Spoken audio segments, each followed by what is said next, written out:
Attention, cette émission est laissée à la discrétion de l'auditeur. Les propos et les opinions peuvent choquer.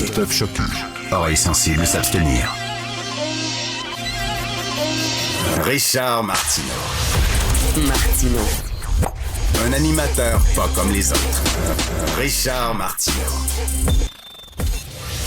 Lundi 9 septembre 2024, une date qui va rester dans les mémoires, une date odieuse, abjecte qui va rester dans nos mémoires parce qu'aujourd'hui, mesdames et messieurs, j'espère que vous allez avoir une pensée pour ces gens-là, des travailleurs qui sont exploités, opprimés de façon honteuse. Alors, ce sont nos fonctionnaires qui aujourd'hui doivent rentrer au travail, au bureau, 3 fois par semaine. Je sais que ces deux se sont battus courageusement contre l'État pour pouvoir rester chez eux, tranquilles, entre le frigidaire et le micro-ondes, à travailler toute la... Mais l'État a dit non, vous allez rentrer 3 jours semaine. Cela dit, si effectivement, ils font rien que tu travailles derrière leur ordinateur, mettons, et si on leur offre, si on leur donne, on leur procure des ordinateurs hyper sécuritaires, pourquoi pas?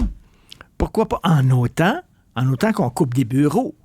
En autant qu'on dit, ben là, ça prend moins de bureaux. C'est parce que si on laisse des bureaux vides avec rien, ça donne strictement rien.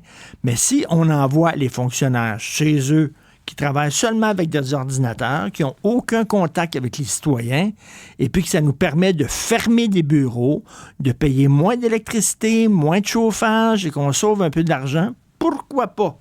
Bref, c'est à partir d'aujourd'hui. Parlant de fonctionnaires, vous avez vu ça, c'est 2 journalistes du Journal de Montréal et du Journal de Québec qui ont sorti ça. Au cours des 10 dernières années, le nombre de cadres dans les cégeps a augmenté de 35 %. Alors là, vous le savez que la vérificatrice générale a dit que notre réseau de cégep est vétuste, est en train de tomber en morceaux. Comme nous disait Emmanuel Latraverse ce vendredi, c'est pas une question là, de repeinturer les murs ou d'ajouter des plantes vertes. Là. C'est que le système de chauffage et le système d'eau, de plomberie est complètement vétuste. Il faut changer ça. Là, ils se sont fait dire par le gouvernement, on n'a pas d'argent. Arrêtez là, avec tous vos projets de rénovation. Vous devez arrêter cela. On n'a pas d'argent alors que les cégeps tombent en morceaux. Mais par contre, on a trouvé de l'argent pour ajouter des cadres à notre système. C'est pas fantastique. Ça, c'est vraiment la méthode québécoise. C'est-à-dire, on se dit, s'il y a un problème quelque part, c'est parce qu'il manque de cadres. Pas il manque de travailleurs sur le terrain. Pas il manque d'employés là, qui sont sur le terrain puis qui mettent la main dans le cambouis et l'épaule à la roue. Non. Ce qu'il faut, c'est rajouter des cadres, rajouter des cases dans l'organigramme qui est déjà super rempli. Et là, vous allez voir que ça va être tigidou. Est-ce que vous connaissez la loi de Max Gammon? Alors, Max Gammon était un médecin britannique dans les années 60.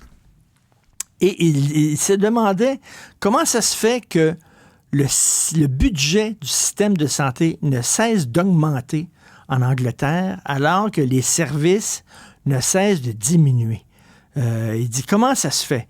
Après de longues recherches, il a formulé une loi qu'on appelle maintenant, dans le milieu de l'organisation du travail, la loi de Max Gammon. Et cette loi-là, c'est dans une bureaucratie.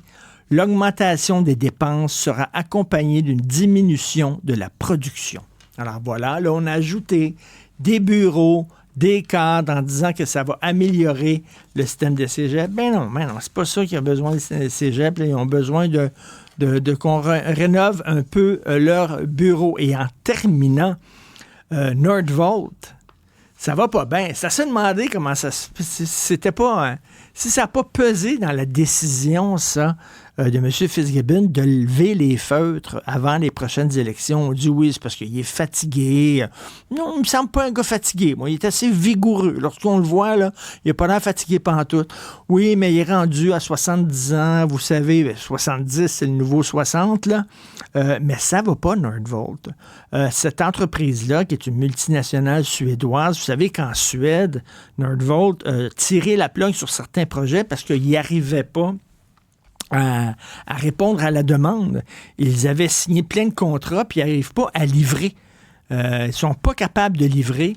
Donc, BMW qui faisait appel à Nordvolt, qui avait recours aux batteries de Nordvolt, ils ont dit on lève les feutres, on s'en va ailleurs. Ça ne va pas. Et là, le projet au Québec, ça a été annoncé, là, il va y avoir un retard de 18 mois minimum. Mais là, ils ont dit à la nouvelle ministre, Mme Fréchette, faites-vous-en pas. On a tiré la plug sur certains projets qu'on avait, certaines usines qu'on voulait installer, puis tout ça, qu'on ferme ou qu'on ne construira pas. Mais le projet au Québec, on vous le dit, il est prioritaire. On est dit ça aujourd'hui. Aujourd'hui, on dit dans 18 mois, là, on va être prêt dans du... Ben oui, un fou d'une poche. Regardez-moi, là. Alors, c'est à se demander si, alors que ça va pas très bien dans le milieu des batteries électriques, dans le milieu, dans le marché de la vente des autos électriques, ça va pas bien, parce que ça coûte cher. Ah, la Chine en fabrique des pas chers, mais on veut pas les avoir. Non, on veut pas les avoir, ils sont pas assez chers.